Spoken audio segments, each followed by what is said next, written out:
Good evening, good morning, good afternoon from wherever you are. Welcome to Let's Humanize the Workplace. I know that I haven't been on for a very long time, but let's say that with all these news related to DEI or related to inclusion, related to inclusive leadership, I also had to put on the oxygen mask on myself and make sure that I am energized, right? So I've been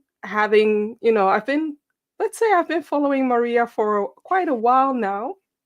I've seen her with her book, The Empathy Edge, and now the Empathy Dilemma. And I'll do a proper buy, but I'm really, really, really excited about this topic because those who are following me and those who don't know me, I use virtual reality to unlock empathy or to amplify empathy within other people. And let's start with the definition, right? So, what is empathy? So, empathy is seeing things from my perspective, from the other person's perspective. And on the other hand, active listening, understanding how I feel, because oftentimes when people say how they feel, but I don't feel like this.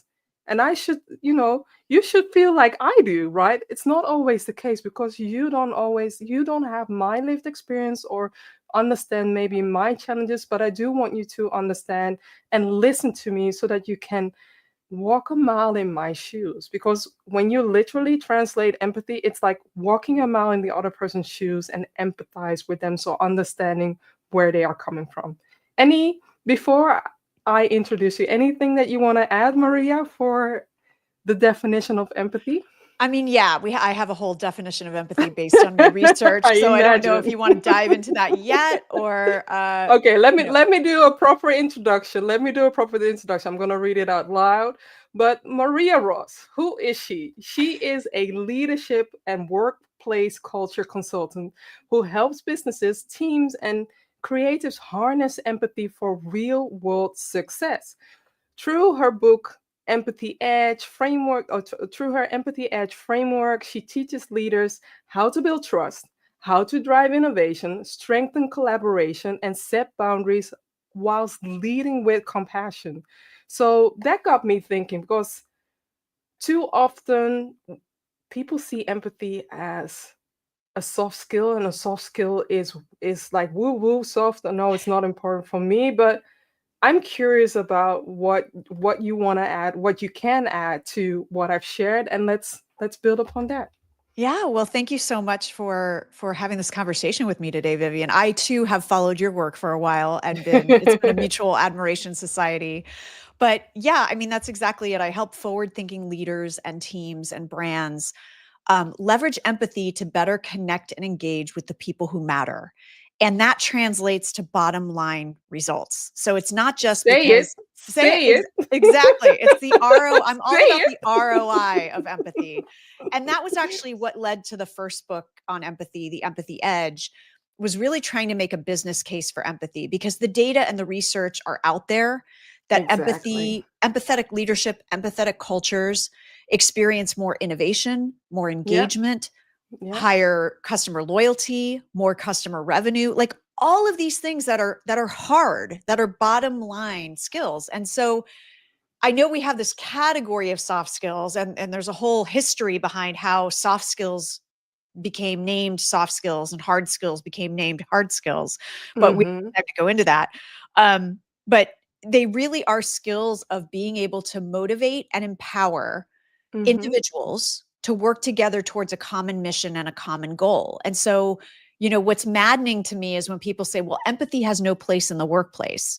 And I just want to say, anywhere where humans are interacting with other humans in order to Exactly. achieve an objective, you need empathy in order to make that objective real and enable it to succeed and enable the growth and the impact that you want to have. And so it's really a skill, it's akin to communication or integrity or just even, from a business acumen. If you're an accountant, being able to be good at finance, if you're a marketer, being able to be good at advertising and promotion. Mm-hmm.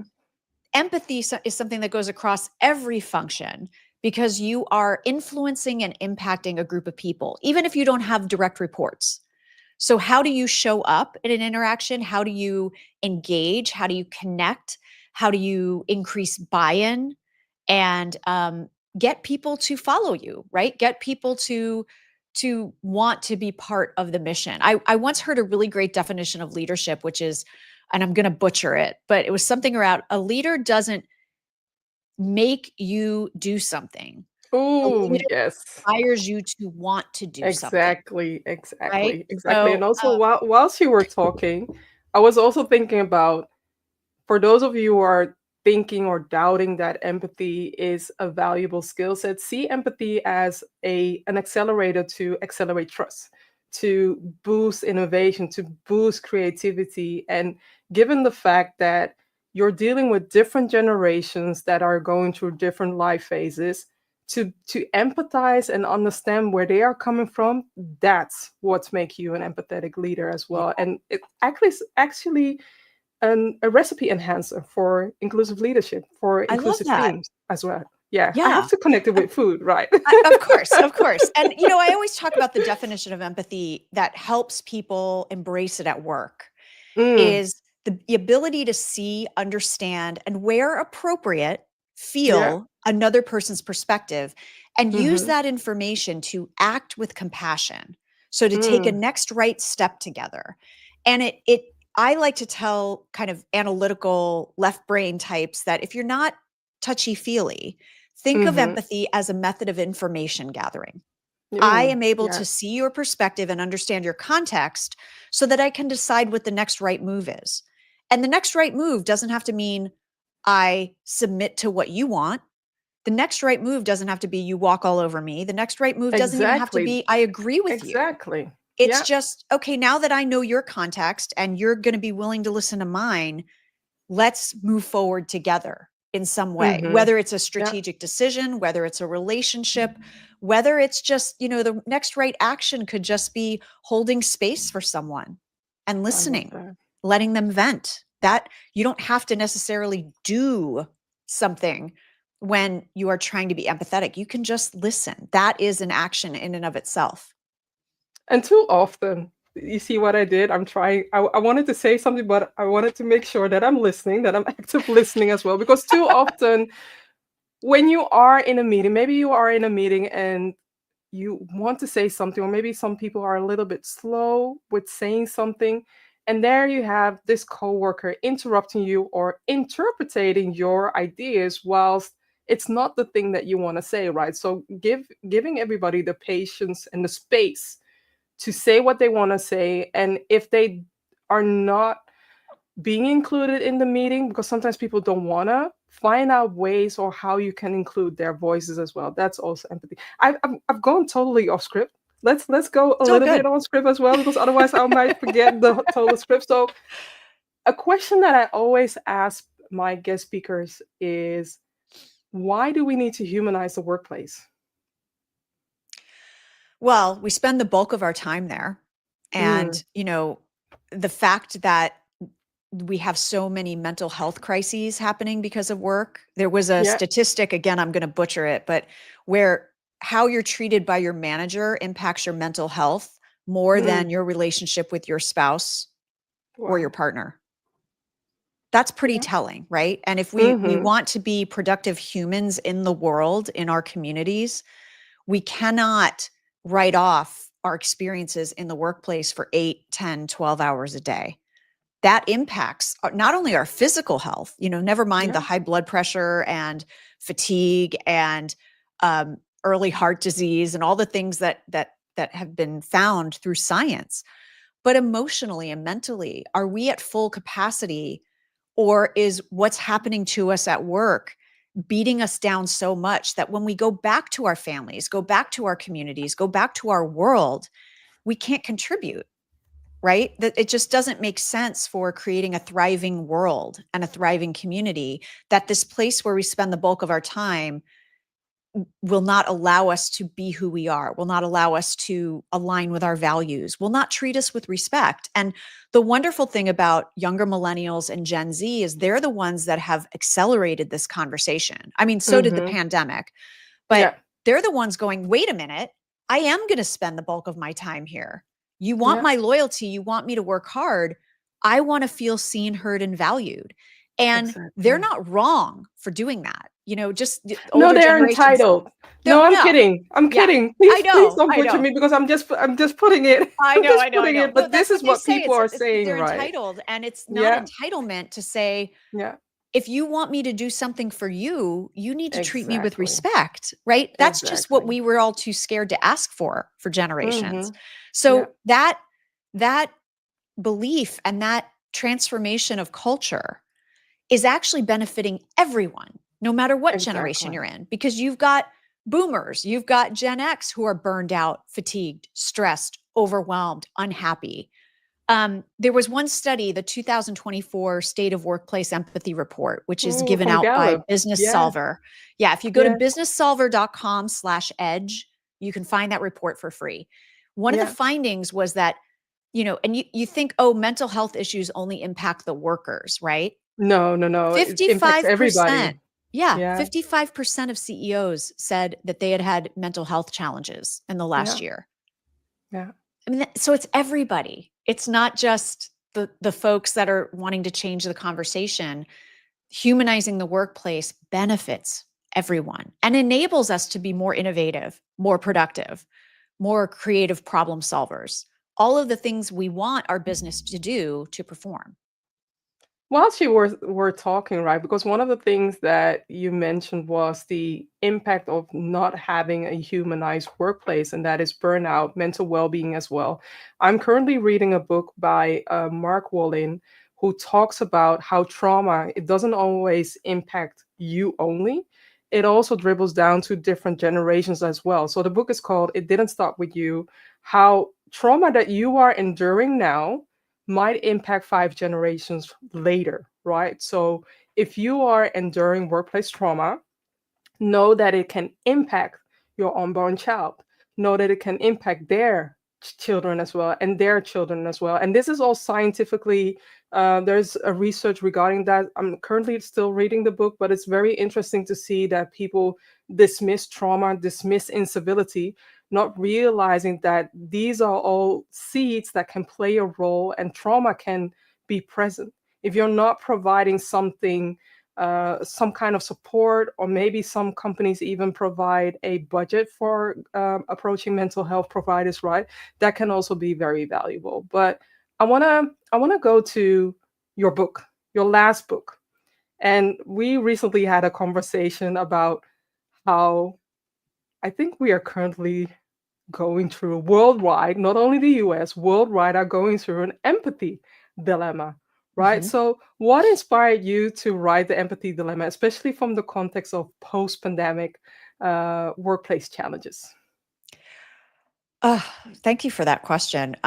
So when I wrote The Empathy Edge, it was actually my third book, and I researched Mm-hmm, it. And when I first put it out there, people didn't quite get it. People didn't understand if mm-hmm, it was a self-help book or a business book. And I said, no, it's a business book. It's the business case for empathy.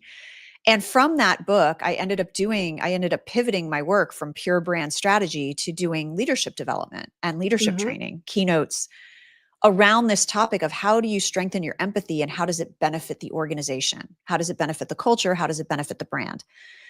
And that was really, I always say that first book was for the skeptics because they mm, needed the business case, right? The moral mm-hmm. argument for empathy wasn't enough. So I said, fine, I'm going to meet you where you are and give you the business case. And then I had people in all those trainings and all those keynotes, leaders from C suite on down, who said, some of them were like, we're converted. We believe in this. We want to be human centered leaders. And especially during the pandemic, here's where it Mm-hmm, gets exactly. challenging. Here's where I feel like I can't balance empathy with high performance standards, or I can't Mm-hmm. balance empathy with holding people accountable. Yeah. Or worse, to what we were just talking about, I can't be empathetic and maintain my own boundaries. Mm-hmm. How do I do that? And that's really what I'm referring to as the dilemma of how do you keep these things in balance in a healthy Mm-hmm. way and be the healthy, what I call the legacy leader that you want to be. And so that's when I began to research, and I had been doing my podcast for 4 years with a new guest every week, had lots of information and insights and data. And so that's what the second book is about, is giving people a framework for 5 pillars to effective and empathetic leadership. And if you are struggling with the balance, you can look to these pillars to say, which one of these might be weak for me or my team Mm. right now? So Yeah. it's not necessarily linear. They're just supposed to be, take a look at this framework of these pillars. If you're struggling, if you're burning out still, if your team's performance is slipping, and don't abandon empathetic leadership. Don't revert back to command and control, because you're still not going to get good results that way. That's a But whole nother topic. it's a whole That's a other topic, right? But whole any of these topic. pillars might be weak for you or your Yeah. team. So take a look and see what needs to be shored up. Yeah. I see it as a way of strengthening your empathy muscle, right? And you divide it into 5 categories, these muscles, where you give people the opportunities to strengthen one of these categories, or maybe, one at a time. That's ideal, right? One at a time. So, Mm-hmm. um, in your book, you talk about joy in empathetic leadership. Can Mm-hmm. you share more about this role and how it impacts team dynamics? Yeah, absolutely. And so really just that's the fifth pillar is joy. Hmm. And they're, just to kind of go back a little bit, they're not quite meant to be pillars to help you strengthen your empathy. They're pillars Hmm. to help you maintain your empathy while you also have to deliver results and do the job Yeah. you need to do, right? So the reason joy is a part of the equation is because, I researched hundreds of successful, empathetic, and effective leaders to try to deconstruct what made them so special. Like, how were they able to do this in a way where they were delivering outstanding results and seemingly looking like they weren't exerting any effort? They Hmm. didn't seem stressed. They didn't seem burned out. And that last pillar of joy was actually one I added later. I initially had 4 pillars, but I was like, something's still missing in the recipe, right? It was like, to your point about food, like it doesn't have Hmm. enough salt. It doesn't have enough time. Like, I don't know what it is. And I went back and I looked and I Hmm. reviewed and I researched. I'm like, it's joy. And Yeah. not that you're the funniest boss. It's not that you're a comedian. It's that you create, even in the Hmm. toughest work situations, even at police stations or emergency rooms or high stress workplaces, how can you create a sense of levity and camaraderie so that Mm. you build trust and that people actually want to be empathetic to each other? They Yeah. want to support each other. And that joy element means sort of like not taking yourself so seriously, leaving space for the nonsense, right? Leaving Hmm. space for the, how was your weekend? What's going on? Tell us about your vacation. Tell us about your latest hobby. Um, what are you struggling with right now? Let's talk about it. Let's do some team bonding, but it doesn't have Hmm. to be, organized, forced organized bonding. It could just be, are you creating an environment where people feel comfortable? Maybe the first 5 minutes of a meeting, first 10 minutes of a meeting, just talking about their weekend. Maybe Yeah, there's a breaking the ice, or breaking the ice, right? warming up Yeah, the walls, or breaking down the walls, right? So that people can connect exactly. and engage in conversation. So I Exactly. totally get it. I Yeah. totally get And it. who doesn't want to be, I mean, that's a workplace you want to show up for, is if it brings Definitely. you some joy, even when you're Yeah. doing the work you don't want to do, right? Like, Hmm. nobody wants to do budget spreadsheets. Well, some people do. It Well, does some bring some people people do. joy. From a Yeah. former person But that loved, and I still love okay, yeah. Excel, right? So. Right. But for some people it doesn't. But there's always, it doesn't mean that your job's going to be joyful in every Yeah. moment. That's an Yeah. that's an True. unrealistic expectation.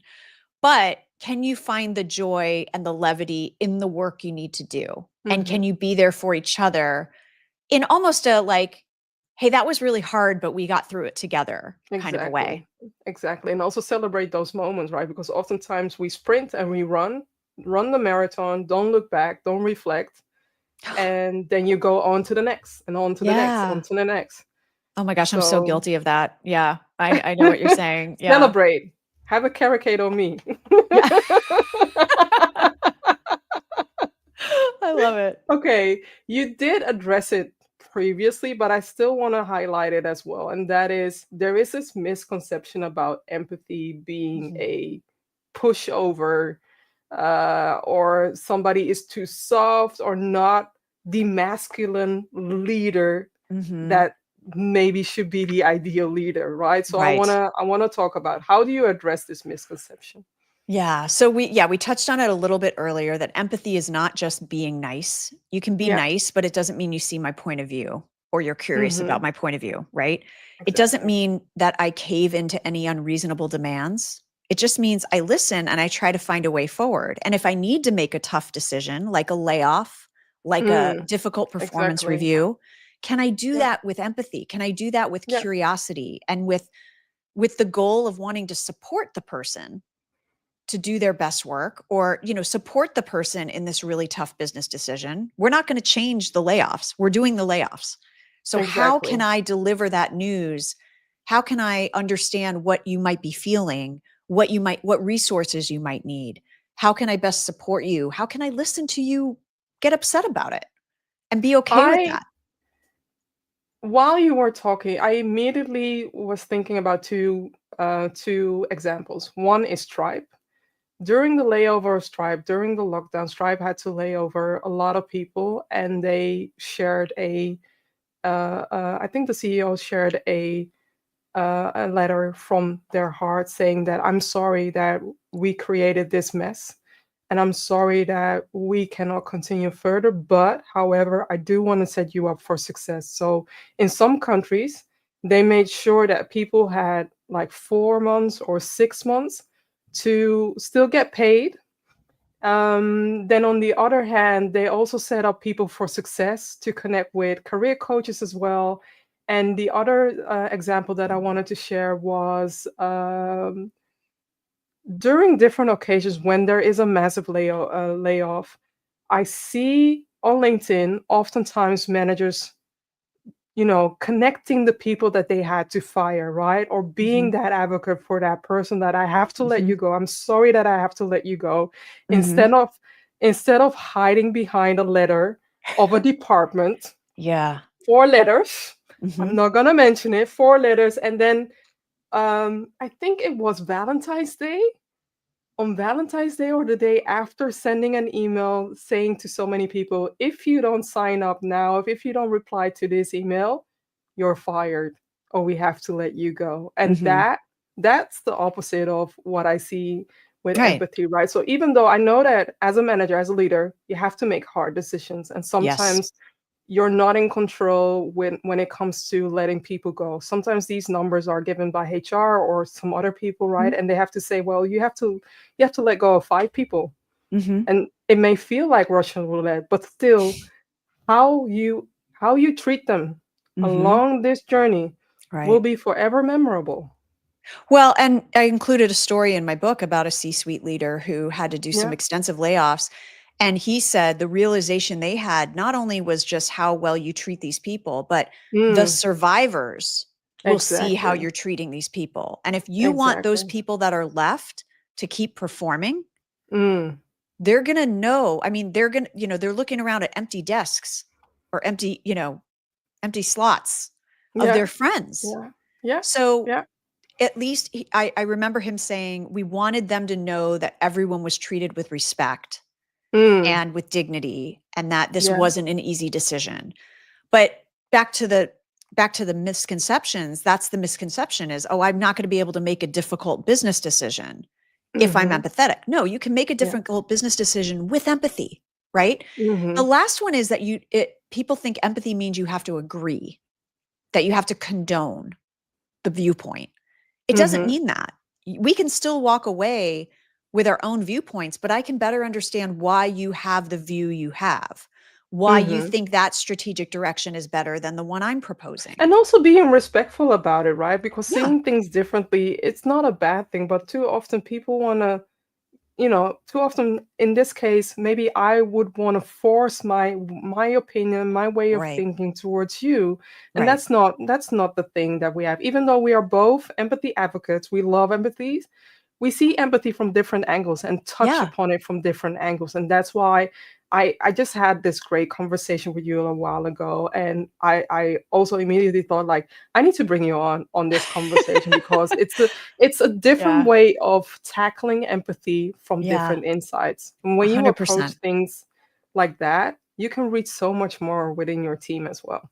Well, and that's why, it's so great, Vivian, because I was so happy your episode will air soon in a few months on the Empathy Edge Hmm. podcast. I hope folks will tune into that. But But also I'll make it's sure this of it. I'll make it's sure to share it. awesome, awesome.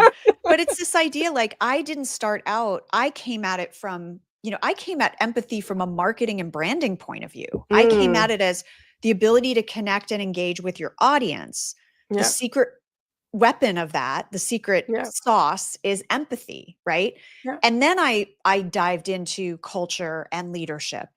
And so that's why our worlds have collided in the world of inclusion, because Mm, in order to create an inclusive environment, let's go back to the recipe metaphor, yeah. you need empathy to fuel that understanding. Otherwise, you just have Hmm. a bunch of really different people disagreeing with each other and they have no way to Well, we all see connect. that now. We Yeah, all see that played out now. we all see that now, right? But I mean, empathy is the fuel that adds that, but I didn't approach it from the diversity and equity and inclusion angle, but that's where Hmm. my world has ended up. And so I'm Yeah. learning from folks like you about different nuances to Hmm. empathetic leadership. There are a lot of nuances. There's psychological safety, there's Exactly. diversity and equity, and there's a lot of both philosophical nuances as well as operational. Like, what does that look Hmm. like in a company? What are the policies? What are the practices? What are the habits? What are the ways that we do things here, and how people are rewarded and celebrated and acknowledged, that Hmm. bring empathy to the forefront, that bring Yeah. inclusion to the forefront, as this is something we're really banking on to be successful. Exactly. And I wanna bring in something else as well, because for me, my journey of empathy has been amplified. I broke my ankle almost 2 years ago. And ever since then, being able to understand what people with a disability, whether it's hidden or visible, what they are going through, right? Some new offices are designed with the amazing styles, but yet too often people forget that they the doors are super heavy. Hmm. Sometimes it feels like you need to do weightlifting to be open the door, literally Yeah. that. Yeah. And not realizing how much power I have to take from my ankle to be opening that door. Yeah. And noticing that they are missing a button so that the door can easily open, because what happens with a person who is in a wheelchair?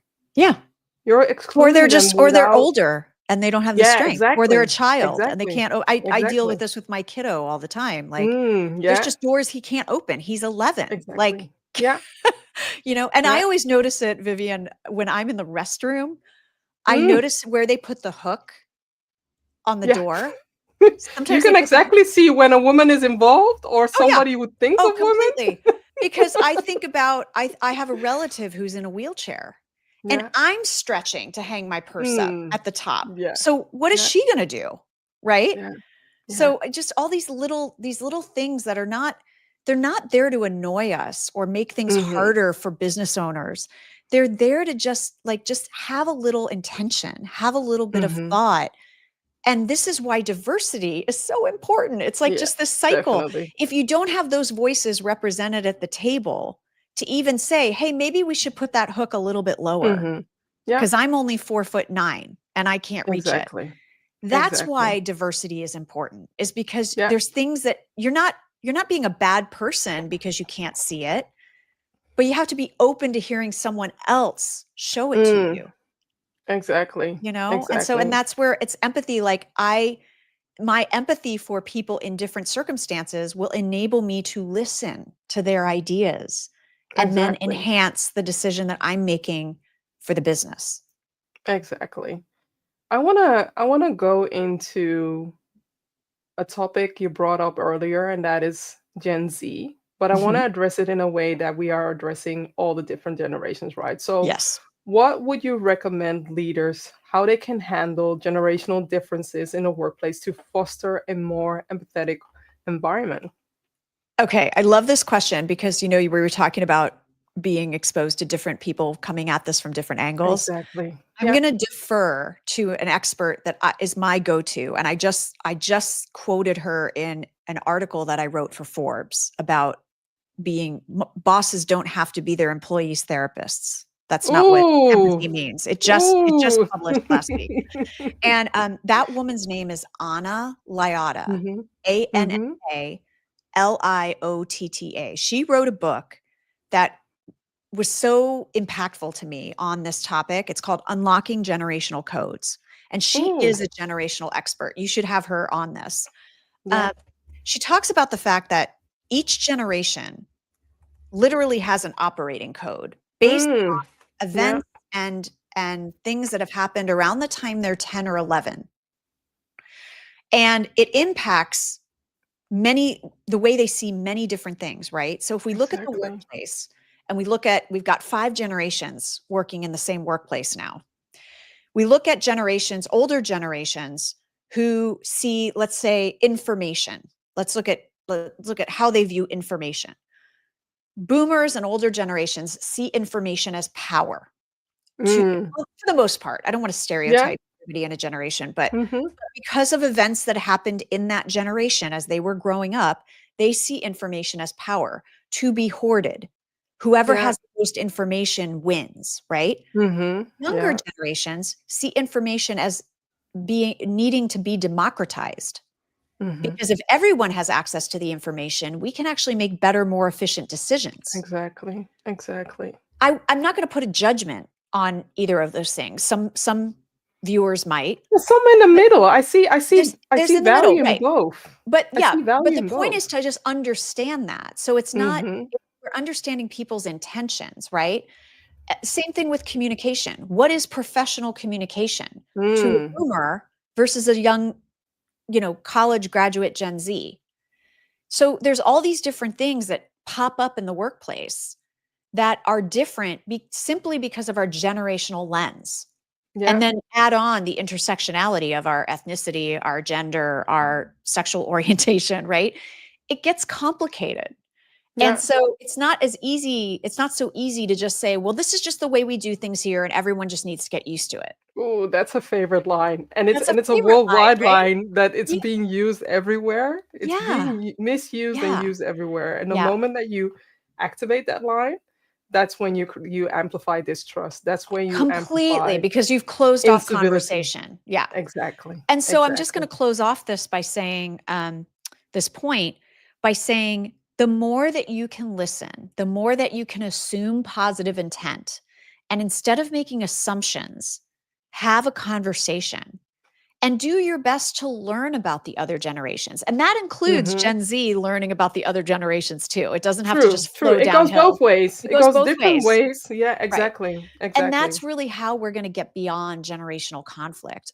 There was Mm. some organizations. I remember a few years ago hearing an interview about certain organizations that invest in intentional cross generational mentoring within their Mm. organization. So Yeah. they pair Reverse up, mentoring, you mean? yeah, a senior VP Yeah, with that's a reverse brand mentoring. new Yeah. IC, right? Yeah, but it's Yeah. not necessarily. It's supposed to be a mutual arrangement, right? Mhm. So that the older person can learn about the younger generation, and the Yeah. younger generation can learn about the older. And if you'll just indulge me, I want to share a quick story on this Yeah. Mhm. because at my leadership trainings, at some of the longer ones, I do a role play, and Mhm. the role play is different depending on the client. But a lot of clients tend to select the one on delivering a difficult performance review, Mm. and Yeah, I can imagine that. Yeah. each person has their own backstory that I give them that they don't tell the other person. Mhm. And one person is a manager, the other person is the person receiving the performance review. And what happens sometimes is if I'm in a cross level training where I'm not just training C-suite leaders, for example, sometimes you'll get a duo of a very senior leader and like a 20 something individual contributor. And Mhm. without them realizing, they swapped roles. So Yeah. it was the senior leader getting the negative performance review, and it was the younger person delivering it. And Yeah. what happened is, what I didn't realize this, and now I intentionally try to do it, but Mhm. the first time it happened, the person said the senior executive said, "Wow, I didn't realize how hard it is to get Mhm. negative feedback. I forgot Yeah. what it's like to Yeah. get negative feedback." The younger person said, wow, I didn't realize how hard it is to tell someone that they're not performing. Mm-hmm. I didn't realize how emotionally hard that is to tell someone that their performance is not good enough. And they came away with an understanding of each other that they wouldn't have had because of just their places in the organization and the generations they were True. in. True. So it can be really powerful, like you said, with using VR and helping people really see that perspective for themselves instead of being told what it is. Yeah. And also it's about, I see it is about widening your lens. It's not erasing your lens or erasing your lived experience or everything that you have added. It's about widening your lens and seeing that somebody else, their truth is their truth. But creating that space to value that truth, to respect that truth. That's what I appreciate about empathy. Yeah. And so many questions that I want to ask, but I want to I want to also ask this following question because it's very valuable. You said something about performance, right? And I want to Mhm. connect it to feedback. So, how can leaders use feedback effectively to enhance their self-awareness and their leadership skills? Oh, what a good question. So, as you know, you read The Empathy Dilemma and the 5 pillars. The first two are Mhm. self-awareness and self-care. Yeah, And that's because you have to have your own house in order before you're able to exactly. be empathetic for someone else, right? Mhm. Otherwise, if you are spinning in your own stuff, if you're insecure, if you're just blindly running, right? You miss that opportunity to connect. You miss that opportunity, and then because you're so much in self-preservation, you take every bit of feedback with defensiveness or fear as a personal attack. Mm. Yeah. And so being able to take in feedback in a way that you understand that it will enhance what you do and be Mm. open to it, right? You don't have to change because of every negative thing you're hearing. But, notice patterns and be receptive to the fact that if someone's taking the time to share something with you, there Mhm. might be some validity in that. Now, I'm not talking Exactly. about trolls online. I'm not talking about haters. Many times That's a whole nother level. whole other level, but I think sometimes we're starting to equate anyone who has negative feedback as a hater. It doesn't mean Yeah, they're a hater. yeah. And one of the things I talked about in the empathy edge, that one of the traits of empathetic leaders, if you want to be a strong empathetic leader, is to learn how to take feedback as a gift Mm, and yeah, understand that it is free market research for you yeah, of someone true. sharing something about you.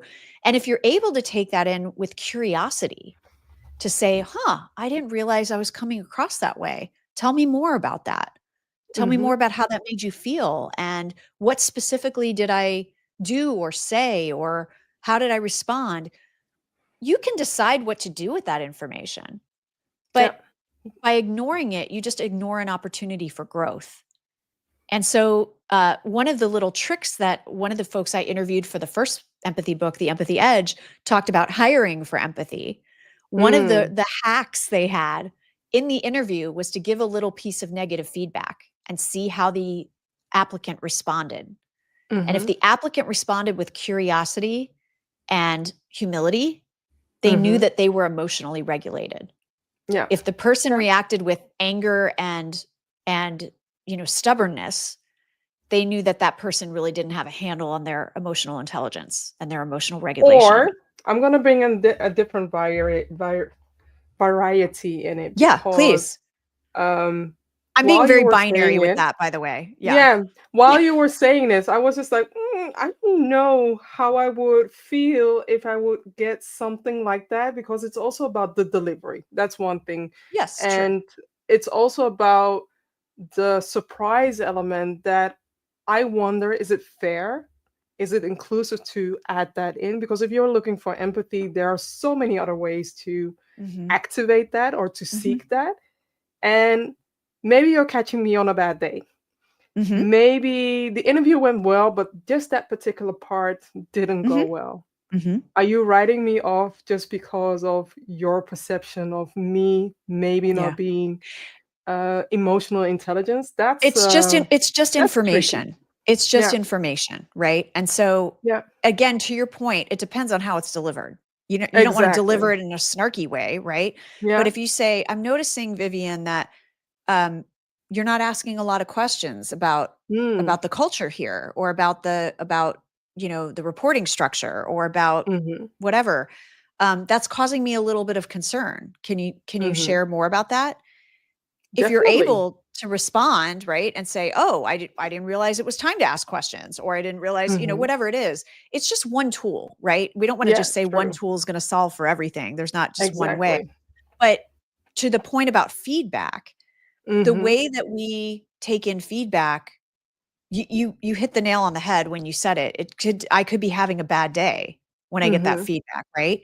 And so that's why the self-care is Yeah, pillar number 2, because exactly. if I am at my full capacity, I'm probably going to be in a better state to take that Mhm. in, again, without defensiveness or fear or anger. Mhm. Exactly. And also, while you were saying this, because only realized now that, and I want to add empathy in for the leaders as well, because we have been addressing a lot of things from the leadership perspective, right?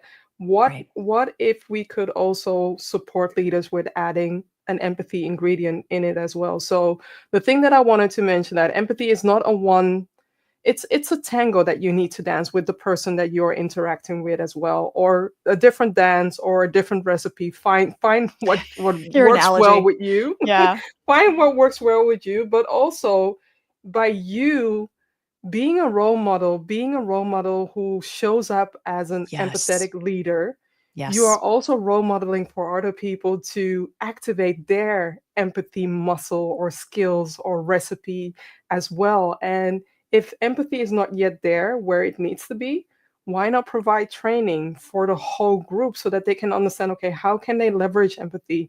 How can we learn better to provide effective Yes. feedback? Because in some countries, in the Netherlands, we are known to give direct feedback, which is not Mhm. always appreciated. And Right. where maybe in Asia, there are some countries where they are very polite with accepting the feedback, but in the meantime, you don't know what's happening in the inside. But still, they are very polite, and you think, well, they took it well. You don't Yeah. know what happens within their culture as well. So Yeah. have a conversation about how you receive feedback, how do you want feedback, and Mhm. how do you give feedback, how do you want feedback, to demystify how to Yeah. approach this whole feedback dance, because we don't learn from university, from college, how we can give effective feedback. Right. Trying to teach that to my child. I'm trying to teach that at home. I Yeah. say it's a different way of gentle parenting and also gentle relationship, right? But Right. if you don't know what you don't know, Right. then it's easier to go into your whole bias trap of doing what your system is defaulting. Yeah. And I want us to do our best to apply our growth mindset and Mhm. learn more about empathy and how we can apply it into, for example, feedback, providing Yeah. feedback and also receiving feedback as well. I I love everything you're saying. And so can I just say, first of all, to your point, everything you want from your team needs to be modeled by you.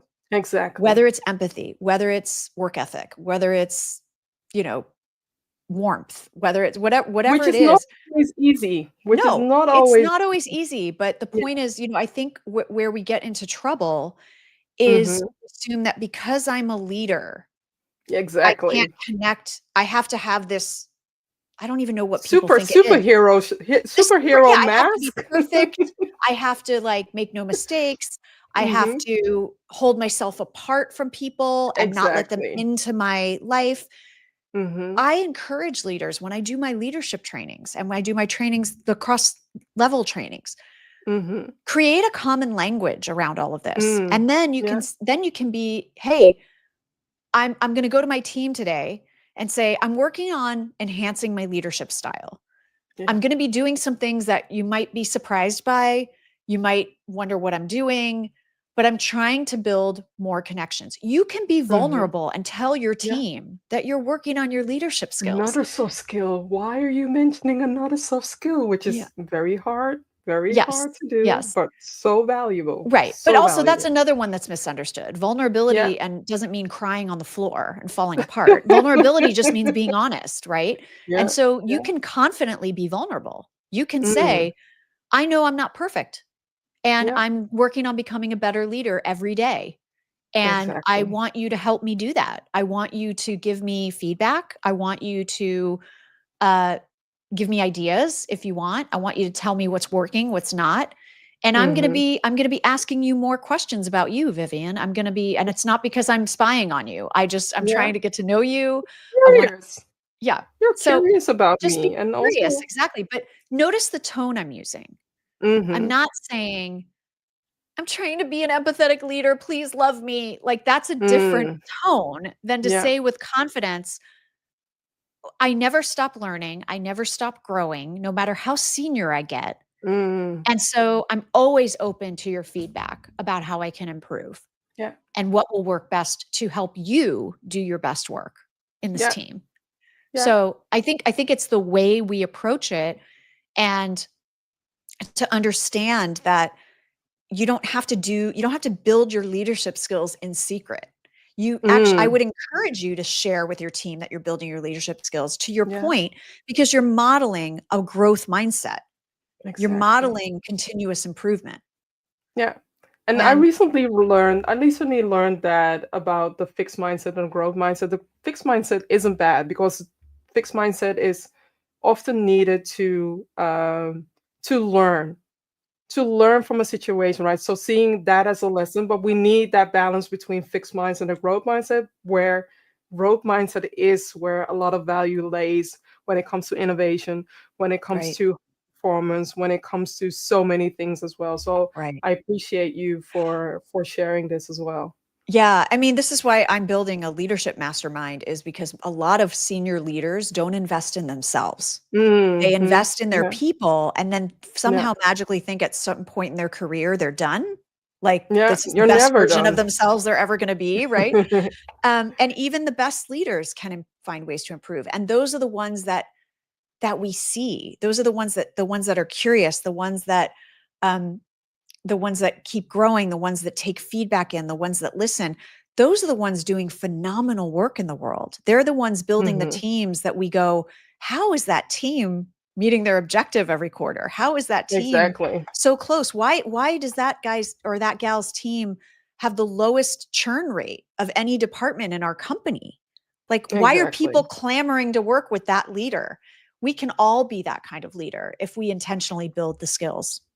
And especially now, this will be I think my almost last question, especially now that everything is being measured or everything is being shared, right? You have Indeed, you have LinkedIn, you have Glassdoor, where people share their opinion about the manager, about the workplace, and about how you're treating them. And it's the same thing that the quote from Maya Angelou: people don't remember what you do. They remember how you made them feel. And you Yeah. can give them the bonuses, you can give them a lot of things, and that's very valuable. So please don't stop that. But how you make them feel is the best thing that Yeah. you want to leave behind, because you want them to be able to remember the amazing carrot cake that you cooked together, you ate together, also provided your people or your stakeholders with. So Yeah. thank you. I see a comment, and I think it has to do with the comment that I made about the leadership the other way around. So thank you, Erica, for Thanks, sharing that. Erica.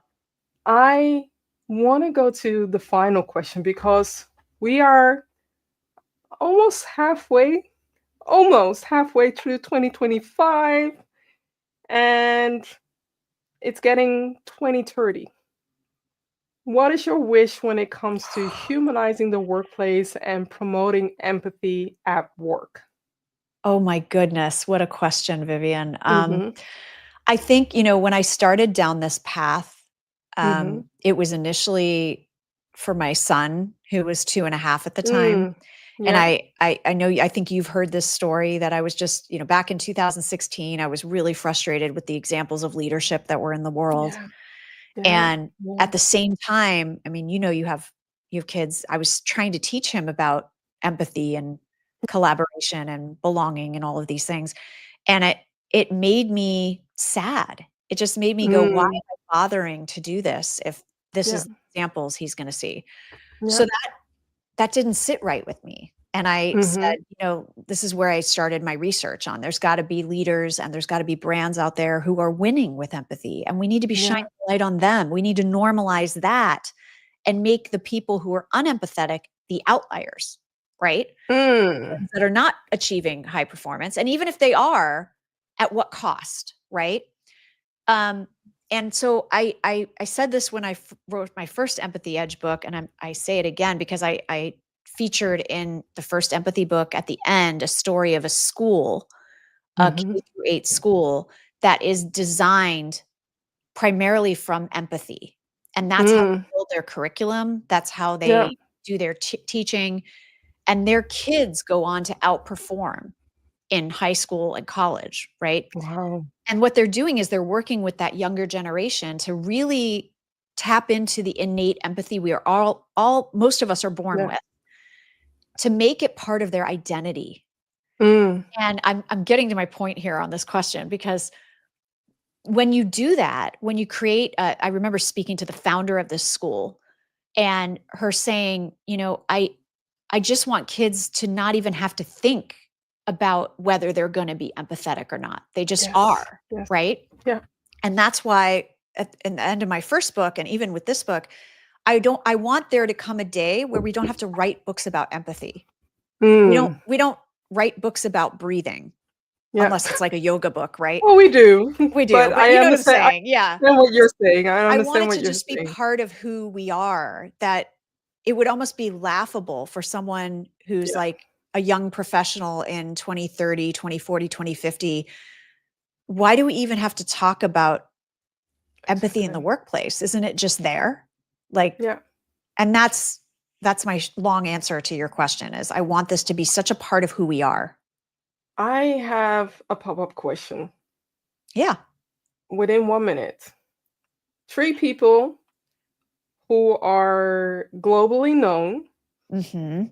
who would you nominate as your top three people that are global known, and why? Barack Obama Okay, is yes, definitely up definitely. there. Yeah. Jacinda Ardern, who was the former Mm. Minister of New Yeah. Zealand. Yeah. And I would say, who else would I say? I'm sure there's a celebrity in there, but I'm thinking of a few. I'm thinking of Meryl Streep. I'm Mm. thinking of Jane Fonda. I'm thinking of Mhm. people Oh, who yes. speak out for others who are not like Mm. them, Yeah. and Yeah. do it in such a way that they're trying to promote compassion, and Mhm. they're trying to promote justice, Yeah. and being in a position of privilege and doing that is really empathetic to me. Mm. And I would say I from a have business leader perspective, it would be folks like Richard Branson. It would be folks like Mark Cuban, who actually definitely. had an Yeah. epiphany about leadership. He used to be a Yeah. very non-empathetic leader and Exactly. had Exactly. an He's epiphany he's about it. different. He's Yes. different. Yeah. Yeah. Yeah, And so exactly. he's proof you can make a decision to be a Yeah. different kind of leader. Yeah. I have a final comment popped up. Do you want me to include it? Yeah. So Erica is asking, where role does culture play in this?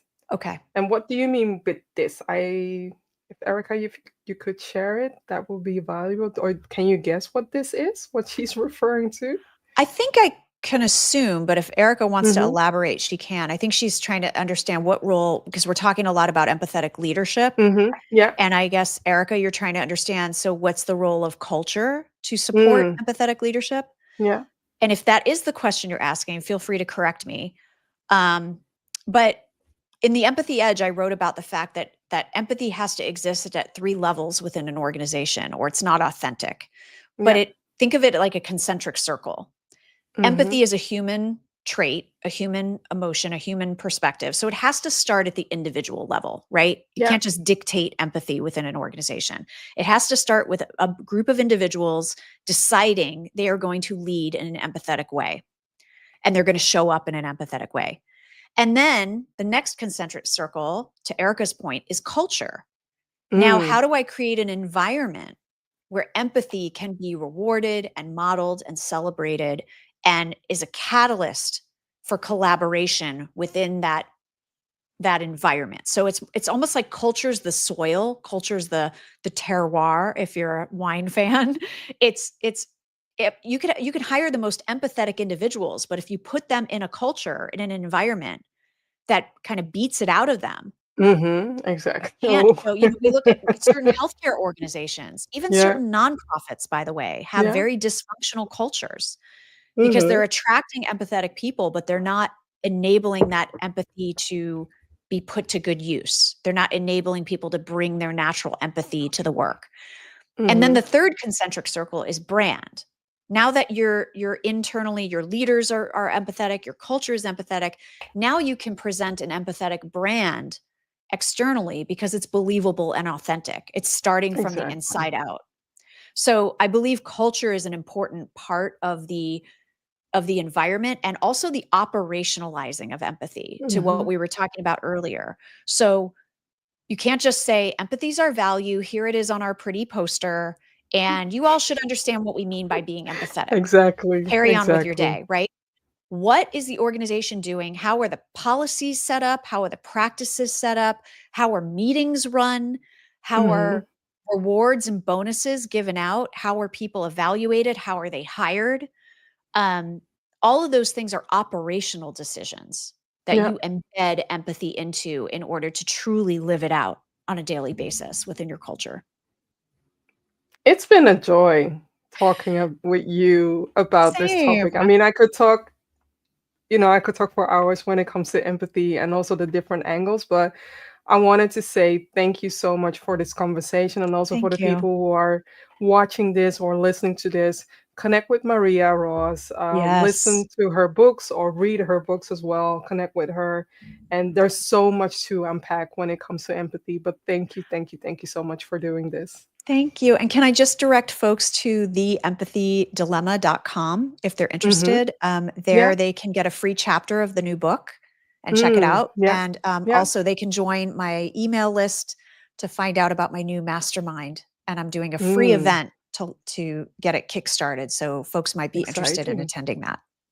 Exciting. Thank you so much, Maria. And for everybody, I next week I will have a Dutch Let's Humanize the Workplace, but within 2 weeks I'll do an English version. So Erica's saying this has been wonderful. Looking forward to reading your book and Thank sharing this you. knowledge. So thank you so much as well. And until next time, everybody.